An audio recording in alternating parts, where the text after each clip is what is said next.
Good morning. मैं doctor Ashutosh Dwivedi. आज का टॉपिक है मौलिक अधिकार। और मौलिक अधिकार राजनीति विज्ञान में अत्यंत ही महत्वपूर्ण टॉपिक है। देखिए, ये कक्षा 11 से प्रारंभ होकर आगे बीए, एमए और कंपटीशन में सबसे ज्यादा महत्वपूर्ण स्थिति प्रदान करता है। सबसे ज्यादा क्वेश्चन यहीं से पूछे जाते हैं, चाहे आप सेना की तैयारी करें, रेलवे की तैयारी करें, बैंकिंग की तैयारी करें, आपको बहुत सारे क्वेश्चन राजनीति विज्ञान में यहीं से, संविधान में यहीं से मिलेंगे, मौलिक अधिकार टॉपिक से। तो आज हम लोग प्रारंभ करने जा रहे हैं मौलिक अधिकार। मौलिक अधिकार होता क्या है? पहले आपको यह समझना है कि मौलिक अधिकार होता क्या है। वे परिस्थितियां, वे स्थितियां जिनके अभाव में व्यक्ति अपने व्यक्तित्व का सर्वांगीण विकास नहीं कर सकता है, उन्हें मौलिक अधिकार कहा जाता है। यानी इन परिस्थितियों के साथ व्यक्ति अपने व्यक्तित्व का सर्वांगीण विकास कर सकता है।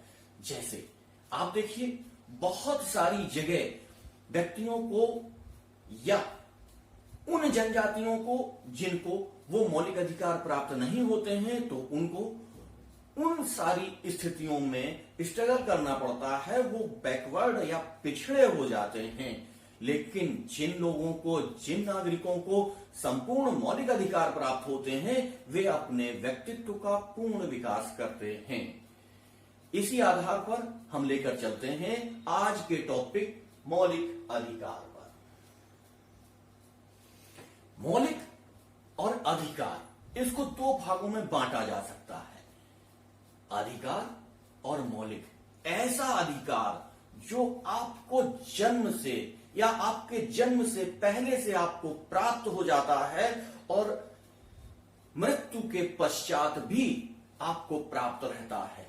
यानी कि जब आप अपनी मां के गर्भ में हैं, तब से आपको आपके मौलिक अधिकार मिल जाते हैं, और जब आप अपना जीवन त्याग कर देते हैं, आपकी अंत्येष्टि तक ये मौलिक अधिकार आपके साथ रहते हैं।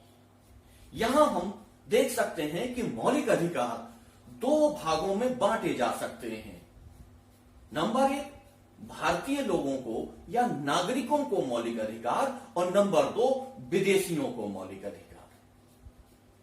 बहुत सारे लोग जानते हैं कि मौलिक अधिकार केवल नागरिकों को प्राप्त होते हैं, लेकिन ऐसा नहीं होता। मौलिक अधिकार नागरिकों के अतिरिक्त विदेशी नागरिकों को भी प्राप्त होते हैं।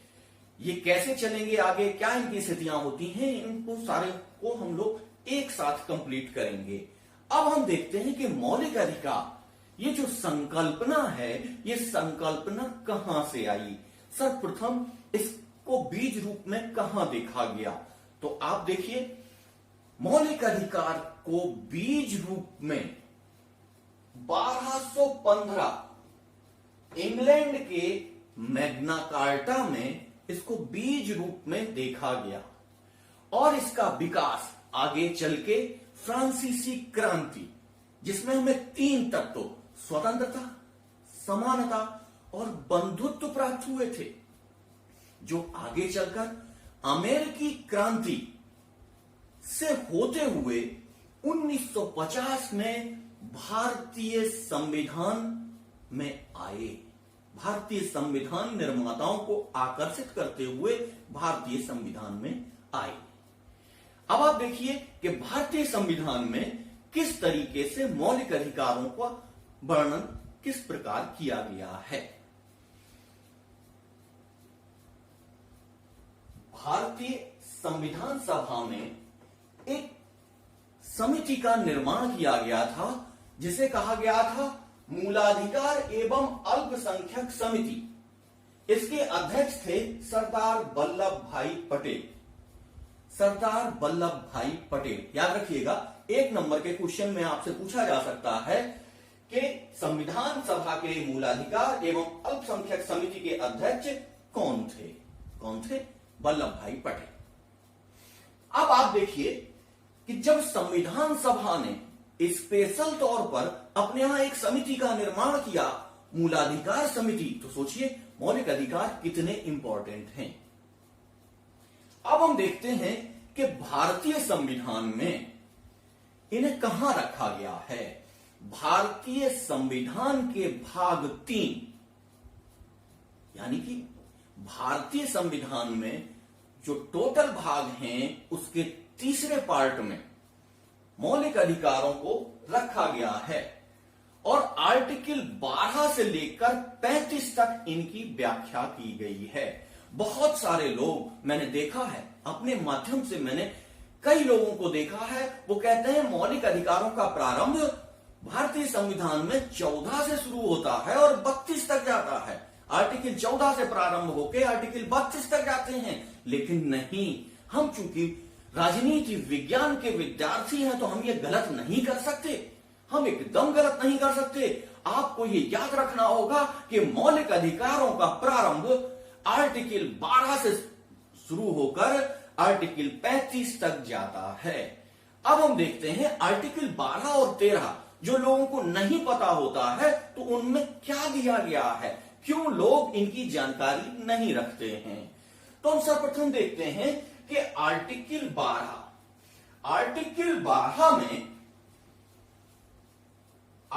12 में भारतीय राज्य के विषय में चर्चा की गई है। राज्य, भारतीय सरकार में क्या होगा, भारतीय राज्य में क्या होगा, पंचायती राज कौन होगा, तो राज्य के विषय में चर्चा की गई है आर्टिकल 12 में। और आर्टिकल 13 क्या है? कई बार हम विद्वानों से यह सुन चुके हैं कि भारतीय संविधान में हमें एक हाथ से मौलिक अधिकार दिए गए हैं तो दूसरे हाथ से उन अधिकारों को छीन भी लिया गया है। यही आर्टिकल 13 हमारे मौलिक अधिकार में किंतु और परंतु जोड़ता है। देखिए, आर्टिकल 13 मौलिक अधिकारों के अल्पीकरण का वर्णन करता है कि मौलिक अधिकारों को कब, किन परिस्थितियों में, किन स्थितियों में न्यून किया जा सकता है, इसका वर्णन हमें आर्टिकल 13 में मिलता है। अब आप देख लीजिए कि आर्टिकल 12 में राज्य की चर्चा की गई है, आर्टिकल 13 में मौलिक अधिकारों के अल्पीकरण की चर्चा की गई है। इसके पश्चात आर्टिकल 14 से लेके आर्टिकल 32 तक हमारे मौलिक अधिकारों की व्याख्या की गई है और ये मौलिक अधिकारों को 7 भागों में बांटा गया था। लेकिन संपत्ति के अधिकार को समाप्त कर दिया गया है, इसलिए अब हमारे जो मौलिक अधिकार हैं वो 6 भागों में विभाजित हैं। 7वें जो भाग था या 7वां जो विषय था उसे अब कानूनी अधिकार बना दिया गया है, मौलिक अधिकार से उसको हटा दिया गया। यहीं आपको अपने प्रश्न का उत्तर मिल जाना चाहिए कि मौलिक अधिकार और कानूनी अधिकार में क्या अंतर होता है। आप समझ सकते हैं कि मौलिक अधिकार वो अधिकार जिनके बिना व्यक्ति अपने व्यक्तित्व का विकास संपूर्ण नहीं कर सकता है। अगर उनमें देर हो जाए, व्यक्ति का वो समय निकल जाए तो वो अपना विकास नहीं कर सकता है। इसलिए कहा गया है कि यदि किसी व्यक्ति को अपने व्यक्तित्व के विकास या किन्हीं अन्य परिस्थितियों में बाधा उत्पन्न हो रही है तो वो आर्टिकल 32 या आर्टिकल 226 के माध्यम से हाई कोर्ट या सुप्रीम कोर्ट में सीधे अपनी याचिका दायर करके अपने मौलिक अधिकारों को तुरंत प्रारंभ करवा सकता है। लेकिन कानूनी अधिकार के लिए हमें सत्र न्यायालय, जिला न्यायालय, फिर हाई कोर्ट जाना पड़ता है। बहुत लंबी न्यायिक प्रक्रिया का पालन करना पड़ता है। मौलिक अधिकारों में ऐसा नहीं होता है। मौलिक अधिकारों में आपको तुरंत हाई कोर्ट और सुप्रीम कोर्ट जाके तुरंत राहत मिल जाती है। तो यहीं से आपको ये समझ में आएगा कि किस तरीके से मौलिक अधिकार हमारे जीवन के लिए अत्यंत महत्वपूर्ण हैं। अब हम देखते हैं कि ये 6 भाग कौन कौन से हैं। नंबर 1, समानता का अधिकार। पहला जो मौलिक अधिकार का विभाजन है वो किया गया समानता का अधिकार या समानता का मौलिक अधिकार। इसे भारतीय संविधान के अनुच्छेद 14 से लेके 18 तक वर्णित किया गया है। अनुच्छेद 14 से लेके 18 तक वर्णित किया गया है। इसमें आगे क्या स्थितियां होंगी ये हम आगे देखेंगे, अभी केवल हम उसका विभाजन देख रहे हैं। अगला मौलिक अधिकार है स्वतंत्रता का अधिकार या स्वतंत्रता का मौलिक अधिकार। स्वतंत्रता का मौलिक अधिकार भारतीय संविधान के अनुच्छेद 19 से प्रारंभ होकर अनुच्छेद 22 तक जाता है। कहां तक? अनुच्छेद 19 से लेकर अनुच्छेद 22 तक जाता है। आपको यह ध्यान रखना पड़ेगा कि ये विभाजन कैसे चलता है और किन किन अनुच्छेदों में इनको रखा जाता है, बहुत इंपॉर्टेंट है।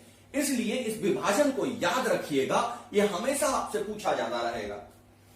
तीसरा है शोषण के विरुद्ध अधिकार। क्या है? शोषण के विरुद्ध अधिकार। व्यक्ति, किसी भी व्यक्ति का, किसी भी मनुष्य का, किसी भी अन्य व्यक्ति का शोषण ना कर सके, इसके लिए भी अधिकार दिया गया है। शोषण के विरुद्ध अधिकार आर्टिकल 23 और 24 में वर्णित किया गया है। अब आता है धर्म की स्वतंत्रता का अधिकार। ऐसा मौलिक अधिकार जो अपनी धर्म की स्वतंत्रता बनाए रखने के लिए, भारतीय संविधान के पंथ निरपेक्षता को बनाए रखने के लिए कुछ प्रावधान किए गए हैं, जिन्हें कि मूल ढांचे के अंतर्गत माना जाता है। तो भारतीय संविधान के मूल ढांचे के अंतर्गत ये आते हैं धार्मिक स्वतंत्रता का अधिकार। अब हमने पढ़ लिया था 22, 23 और 22, 23, 24 तक की स्थितियां क्लियर हो गई थी। अब हम देखते हैं 25 से लेके 28 तक भारतीय संविधान में धार्मिक स्वतंत्रता का अधिकार दिया गया है। अगला विभाजन इसका है संस्कृति और शिक्षा का मौलिक अधिकार। यानी कि आप समझिए, आपको अपनी संस्कृति और शिक्षा के विकास के लिए कुछ मौलिक अधिकार दिए गए हैं। वो भारतीय संविधान के अनुच्छेद 29 और 30 में रखे गए हैं, जिनको हम कहते हैं संस्कृति और शिक्षा का अधिकार। छठवां है संवैधानिक उपचार का अधिकार। क्या है? संवैधानिक उपचार का अधिकार। भारतीय संविधान के जनक डॉक्टर अंबेडकर ने इस संविधान को भारत के संविधान की आत्मा के रूप में वर्णित किया है। आर्टिकल 32 को भारतीय संविधान की आत्मा के रूप में किसने वर्णित किया है? एक नंबर के क्वेश्चन में यह आ सकता है, बहुत इंपॉर्टेंट है कि भारतीय संविधान की आत्मा के रूप में डॉक्टर अंबेडकर ने आर्टिकल 32 को माना है। अब आप देखिए कि आर्टिकल 32 तक हमने ये सारी चीजें पढ़ ली, लेकिन हम आपसे कह रहे हैं कि आर्टिकल 35 तक मौलिक अधिकार जाते हैं। तो मौलिक अधिकार 35 तक कैसे जाते हैं? 32 तक हमने यहां पे पढ़ लिया। अगला है हमारा संपत्ति का मौलिक अधिकार। संपत्ति का मौलिक अधिकार जिसे संविधान ने समाप्त कर दिया है, मौलिक अधिकार से हटा के इसे कानूनी अधिकार के रूप में रख दिया है। तो इस तरीके से भारतीय संविधान में प्रारंभ में 7 मौलिक अधिकार थे, लेकिन संपत्ति के अधिकार को समाप्त कर देने के बाद अब 6 मौलिक अधिकार बचते हैं, जिनका वर्णन संविधान के अनुच्छेद 14 से लेके अनुच्छेद 32 तक किया जाता है। अनुच्छेद 32 से अनुच्छेद 33 से लेके अनुच्छेद 35 तक हमारे यहां सैनिक, अर्धसैनिक बलों के अधिकार और कर्तव्यों के बारे में चर्चा की गई है।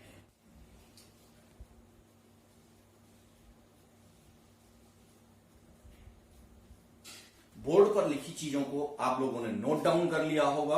अब सीधा चलते हैं अनुच्छेद 14। इसमें 2 पदबंध आपके सामने आते हैं। नंबर 1, विधि के समक्ष समानता और विधियों का समान संरक्षण। देखने में और सामान्य लोगों के लिए ये एक जैसे प्रतीत होते हैं और लगभग लोग उन्हें एक ही समझते हैं, लेकिन यहाँ पे दोनों में बहुत अंतर है। जैसे विधि के समक्ष समानता हमने लिया है ग्रेट ब्रिटेन से, जबकि विधियों का समान संरक्षण ये हमने लिया है अमेरिका से। इनमें क्या अंतर होता है इसको समझ लेते हैं। किसी भी प्रकार के कार्य करने के लिए चाहे राष्ट्रपति हो चाहे सामान्य नागरिक हो, सभी को एक जैसा समझा जाएगा विधि के समक्ष।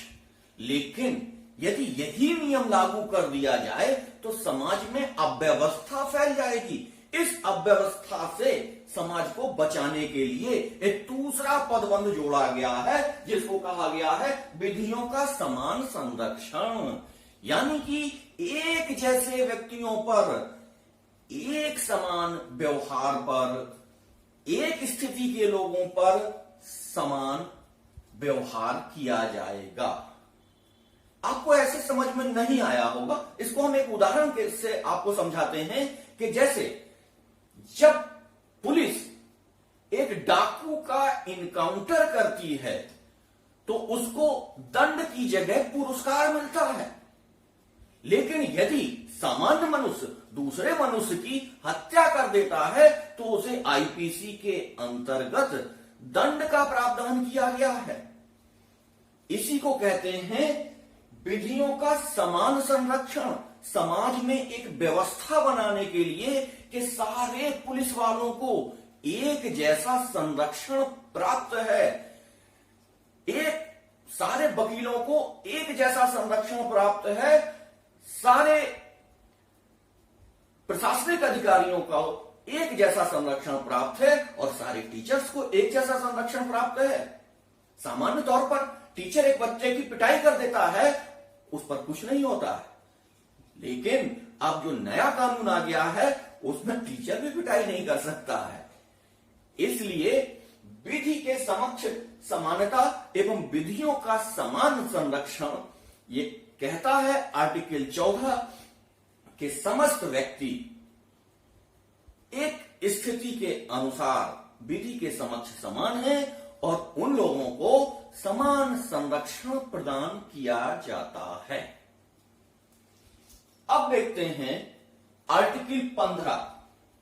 आर्टिकल 15 क्या कहता है कि किसी भी व्यक्ति को धर्म, वंश, लिंग, जाति तथा जन्म स्थान के आधार पर किसी भी प्रकार का विभेद नहीं किया जाएगा किसी भी व्यक्ति के साथ। इन चीजों के आधार पर किसी भी तरीके से भेदभाव नहीं किया जाएगा। जैसे अब आप कहें कि ये क्यों कहा गया? सामान्य तौर पर यह बताया गया है कि 15(1) में राज्य को आदेशित किया गया है और 15(2) में राज्य तथा व्यक्ति दोनों को आदेश दिया गया है। कैसे आदेश दिया गया है कि सार्वजनिक स्थल, भोजनालय, होटल, ब्यूटी पार्लर जैसी जगहों पर किसी भी व्यक्ति के साथ इन आधारों पर धर्म, वंश, जाति, लिंग, जन्म स्थान के आधार पर विभेद नहीं किया जा सकता और यदि विभेद किया जाएगा तो इसमें दंडात्मक कार्यवाही सुनिश्चित की जाती है। अब हम देखते हैं, जैसा आपको बताया गया है कि प्रत्येक उसके साथ एक अपवाद जुड़ा हुआ है। अब अपवाद क्या है? आर्टिकल 15 में 15(3), 15(4) और 15(5) में इस आधार पर विभेद भी किया जा सकता है। जैसे 15(3) में स्त्रियों को छूट दी गई है, 15(4) में अनुसूचित जाति, जनजाति, पिछड़ा वर्ग के लोगों को आरक्षण का प्रावधान किया गया है और 15(5) में किसी भी शिक्षण संस्थान में या अल्पसंख्यक शिक्षण संस्थान में, अल्पसंख्यक लोगों की शिक्षण संस्थान में भी अनुसूचित जाति, जनजाति के लोगों को आरक्षण प्रदान किया गया है। यहां पे देखिए विभेद किया जा रहा है। तो कुछ अपवादों को हमारा समाज या भारतीय समाज अभी इस तरीके से नहीं डेवलप हुआ था कि उसे एक साथ चलाया जा सके। समाज में अनेक विभिन्नताएं थीं, कुछ लोग बहुत ऊपर थे तो कुछ लोग बहुत पीछे थे। इन सारे लोगों को एक साथ लाने के लिए एक आरक्षण की व्यवस्था का प्रारंभ किया गया, जो कहीं ना कहीं 15/4 से निकलता है। अब हमारा आता है आर्टिकल 16। आर्टिकल 16 क्या कहता है? आर्टिकल 16(1) और 16(2) में राज्य के अधीन किसी पद या अन्य नियोजन में नियुक्ति के विषय में सभी नागरिकों को समान अवसर का अधिकार प्रदान किया जाता है। यानी कि राज्य की किसी भी नौकरी में सारे लोगों के लिए मानदंड एक ही तरीके से निर्धारित किए जाएंगे। जैसे लिखित परीक्षा होगी तो सभी की होगी, मौखिक परीक्षा होगी तो सभी की होगी, नहीं होगी तो सभी की नहीं होगी, होगी तो सभी की होगी। सारे लोगों के लिए एक जैसा प्रावधान किया गया है। किसी भी व्यक्ति को धर्म, वंश, लिंग, जाति और जन्म स्थान के आधार पर यहां पर विभेद नहीं किया जाएगा। लेकिन यही 16 आर्टिकल 16 में 16(3), 16(4), 16(5) में पिछड़े वर्ग, अनुसूचित जाति, अनुसूचित जनजाति और अन्य पिछड़ा वर्ग के अंतर्गत आने वाले लोग एवं महिलाओं को इसमें आरक्षण का प्रावधान किया गया है। अब ये आरक्षण क्या होता है ये आप समझ लीजिए। जैसे एक बहुत ही योग्य व्यक्ति और नॉर्मल व्यक्ति को एक साथ किसी कंपटीशन में अगर बिठाया जाए तो निश्चित तौर से वो योग्य व्यक्ति आगे निकलेगा और ये कमजोर व्यक्ति उसके पास नहीं आ पाएगा। इसी समाज की विविधता को देखते हुए, विभेद को देखते हुए सरकार ने यह फैसला किया कि सरकारी पदों पर जब नियुक्तियां होंगी तो प्रत्येक वर्ग के लिए एक आरक्षण की व्यवस्था की जाएगी। जैसे ओबीसी वर्ग के लिए 27%, एससी और एसटी वर्ग के लिए 22% आरक्षण की व्यवस्था की गई। महिलाओं को बाद में आरक्षण प्रदान कर दिया गया। पंचायती राज में तो 33% तक का आरक्षण महिलाओं को दिया गया है। अब आप देखिए कि किस प्रकार से हमें संविधान में एक तरफ वो स्वतंत्रताएं प्रदान, वो समानताएं दी जा रही हैं, परंतु उनको कहीं ना कहीं किन्हीं कारणों से उनमें विभेद भी डाल दिया जा रहा है। इसी के तहत हम आगे चलते हैं और देखते हैं आर्टिकल 17। आर्टिकल 17 यानी कि अस्पृश्यता का अंत। क्या? अस्पृश्यता यानी कि छुआछूत का अंत। हमारे समाज में बहुत पुरानी एक कुरीति थी जिसमें कि समाज को 4 वर्णों में बांटा गया था और ये जो लास्ट वर्ण था इसको छुआछूत के आधार पर समाज से दूर रखा जाता था। लेकिन स्वतंत्रता के पश्चात इस कुरीति का अंत करने के लिए हमारे संविधान निर्माताओं ने एक नवीन अधिकार या नवीन मूल्य की स्थापना की, जिसको कहा गया अस्पृश्यता का अंत। और ये भारतीय संविधान के आर्टिकल 17 में प्रदान किया गया है। अस्पृश्यता यानी कि अंडरडॉग कल्चर। अंडरडॉग कल्चर, हम अपने भाई को अपने पास नहीं बिठाते हैं, हम अपने चौथे वर्ग को अपने से दूर रखते हैं, हम जातियों के आधार पर बटे हुए समाज में अपने ही मानव समाज से दूरी बनाते हैं, लेकिन अपने कुत्ते को गोद में उठाते हैं, अपने साथ सुलाते हैं। इसी को कहते हैं अंडरडॉग कल्चर, या कुत्ते से भी गलत व्यवहार अपने मानव जाति के भाइयों के साथ करना। इसको हटाने के लिए भारतीय संविधान में अस्पृश्यता का अंत करने वाला आर्टिकल 17 का निर्माण किया गया। आइए देखिए, बड़ा ही विस्तृत आर्टिकल है ये। जब कई बार हमारे देश में जब आपातकाल आ जाता है, उस आपातकाल के समय में भी ये आर्टिकल निरस्त नहीं होता है। इस आर्टिकल को निरस्त नहीं किया जा सकता है, चाहे युद्ध की अवस्था हो, चाहे आंतरिक अशांति की अवस्था हो, लेकिन हम किसी भी प्रकार से छुआछूत को बढ़ावा नहीं दे सकते हैं। ये एक दंडनीय अपराध है। इसके लिए सरकार ने सबसे पहले सिविल अधिकार संरक्षण अधिनियम 1955 को बनाया। 1950 में हमारा संविधान बना और इसके संरक्षण के लिए सिविल अधिकार संरक्षण अधिनियम 1955 में बना दिया गया। लेकिन जब व्यवहार में वो उस अपने लक्ष्य को पूरा नहीं कर पा रहा था, तो 1976 में इस अधिनियम को और कठोर बनाया गया। इस तरह हम देखते हैं आज भारतीय समाज में कहीं एक आध जगह देखने को मिले तो मिले, लेकिन अब वो छुआछूत वाली स्थिति बहुत कम रह गई है। इसलिए आर्टिकल 17 में छुआछूत के विभेद की बात की गई।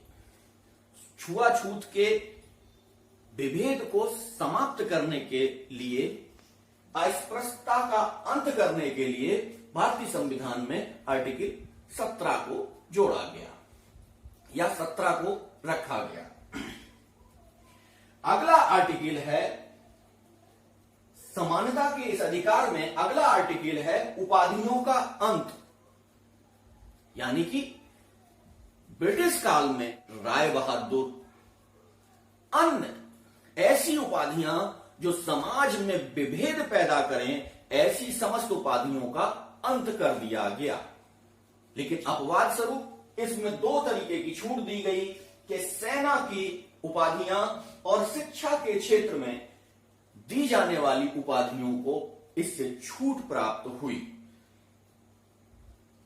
यहां आज हम लोग इतना ही पढ़ते हैं। आप इन सारे क्वेश्चनों को नोट डाउन कर लीजिए।